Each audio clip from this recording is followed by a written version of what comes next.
Good evening, Greg here, burning both ends, burning on the back end of Friday, August 3rd, 2018, but we're technically into Saturday. It's 1:32 a.m. Pacific, back in Albany. What a day of travel today.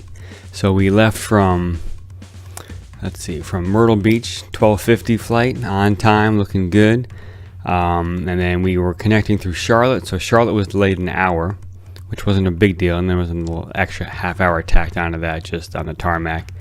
And then it was just, I've never experienced this before, but we're in the middle of the flight, or maybe the first third, and they say that like the weather computer is not working, and we have to land in Dallas, Fort Worth, and swap planes, which was, okay, I mean, I guess you do what you gotta do. It sounds like a safety item, right? So we did that, and they had quite the time trying to find a new crew and a new set of pilots, because I guess you start hitting these maximum shifts for various folks, and this is like an unplanned kind of thing, and they need a plane and they need a crew anyway. So I think we finally got back off the ground in Dallas. Let's see, we probably arrived like 7:30, 7:45 local. Probably got off the ground about 11 p.m. local.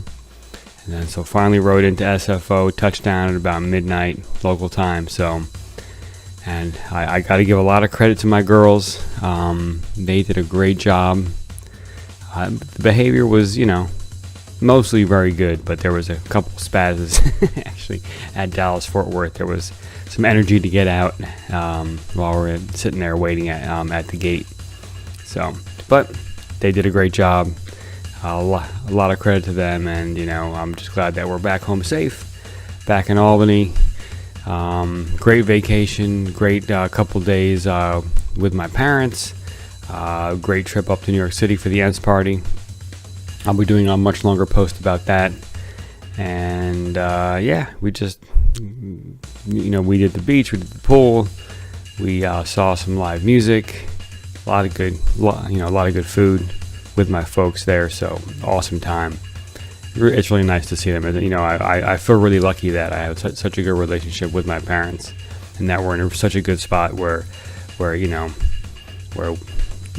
they can afford to fly us out, because it's we're a bit cash strapped here, and it's it's great that they can do that for us, and that we can go see them and spend some time. I just feel really lucky, really grateful for my folks, and my kids really enjoyed the time with them, and they were looking forward to it, and they had a great time. So now we have a whole weekend to recover from the time difference.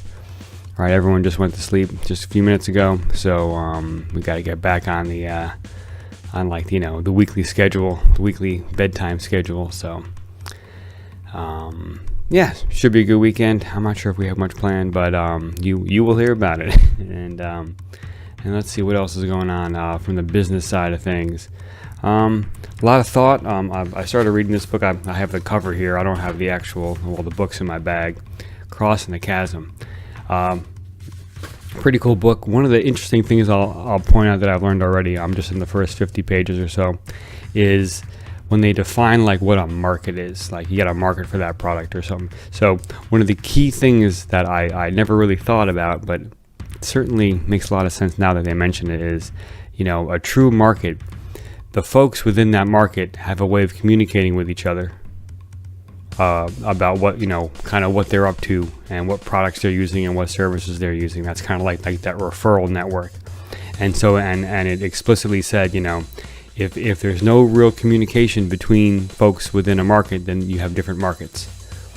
And then they said that's exactly what, like when you bring in like a marketing person, that's exactly what they do, is they take your market and they segment it into the chunks that communicate with each other, right? So I thought that was that, and that makes a lot of sense.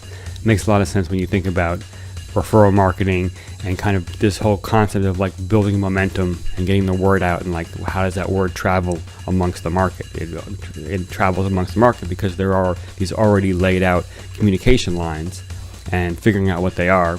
This is also when Gary Vee talks about attention. Where's the attention, right? I'm thinking a lot about this nonprofit widget, and trying to understand where these nonprofits put their attention, right? Obviously they talk to each other, and we have a real good potential for a strong referral aspect to our widget, because it's so simply explained, and it's such a it's such a powerful tool. So I really think that we can really leverage that referral side by understanding, segmenting the the nonprofits, and then understanding how they talk to each other and getting in that communication line with our marketing. I think that would be really really powerful. So yeah, so I'll stop there. We'll have a nice short post tonight because I want to get to bed as well. But so yeah, this channel is all about my my journey as an aspiring entrepreneur. So subscribe. Would love to hear from you. Would love to hear about your journey, about your challenges, your struggles, and if I can help with anything, I'd love to be of service. I really want to do that. So please comment down below, ask for help. I'll see what I can do. And check out the description. There's some good links down there. And I think that's it for tonight. So I'm gonna hit the sack. 1:37 a.m. Pacific. Y'all do great. Have a great weekend. This is the kickoff to the weekend, so get some rest. We'll wake up tomorrow, light it up, inspire folks, do great things, and yeah, I will see you in the morning.